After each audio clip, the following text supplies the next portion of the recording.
اس کا مطلب یہ ہے کہ منو ایک اللہ، منو یعنی آدم، ایک اوم یعنی ایک اللہ کو پوجتے تھے۔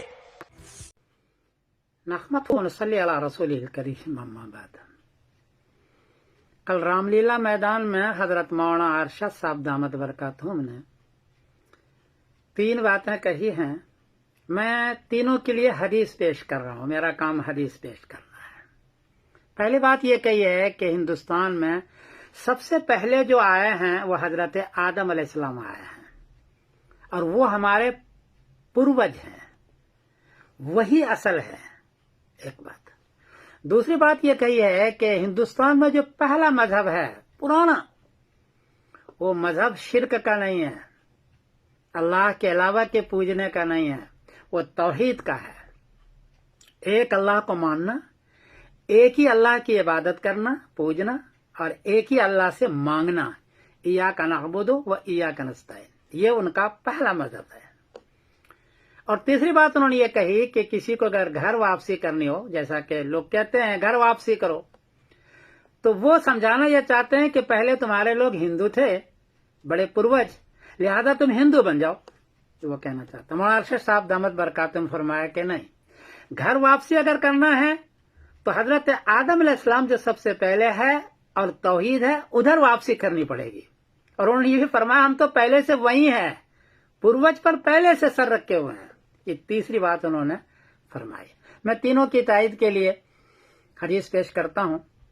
عن ابن عباس رضی اللہ تعالیٰ عنہ قال ان اول ما احبت اللہ آدم الی الارض الہند، مستدرک لحاکم باب ذکر آدم، نمبر ہے 3994، اور طبرانی بھی یہ حدیث ہے کہ سب سے پہلے جو اس دھرتی پر، اس زمین پر اتارا گیا وہ حضرت آدم علیہ السلام کو اتارا گیا۔ اور کہاں اتارا ہے؟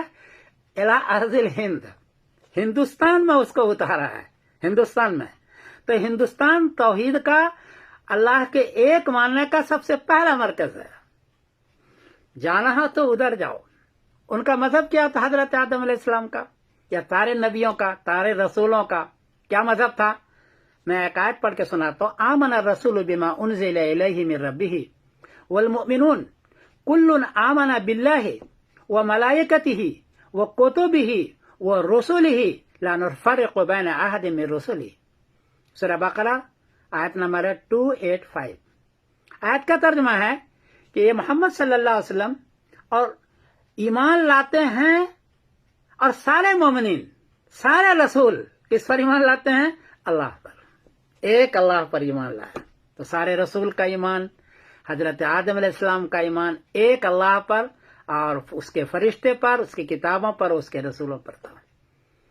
یہ ایمان تھا حضرت آدم علیہ السلام کا۔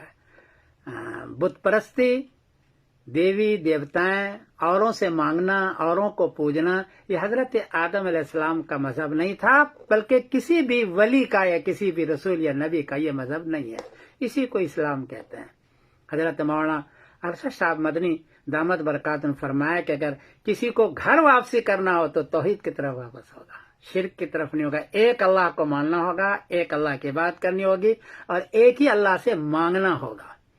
اس لیے ہمیں جو بار بار کہتے ہیں گھر واپسی کرو یعنی ہندو کی طرف چلے جاؤ، یہ صحیح چیز نہیں ہے۔ مولانا ارشد نے فرمایا، میں اس کی تائید کرتا ہوں، اور ساتھ ساتھ مولانا ارشد صاحب دامت برکاتہم کا میں بہت شکر گزار ہوں۔ پوری امت کے جانب سے میں شکریہ ادا کرتا ہوں کہ پوری جرات کے ساتھ سارے گروؤں کے سامنے ڈنکے کی چوٹ کے ساتھ انہوں نے ایک بات کہی۔ اللہ ان کو جزائے خیر عطا فرمائے۔ بہت شکریہ جی حضرت، بہت شکریہ میں ادا کرتا ہوں۔ میں آپ کا شکر گزار ہوں۔ السلام علیکم ورحمۃ اللہ وبرکاتہ۔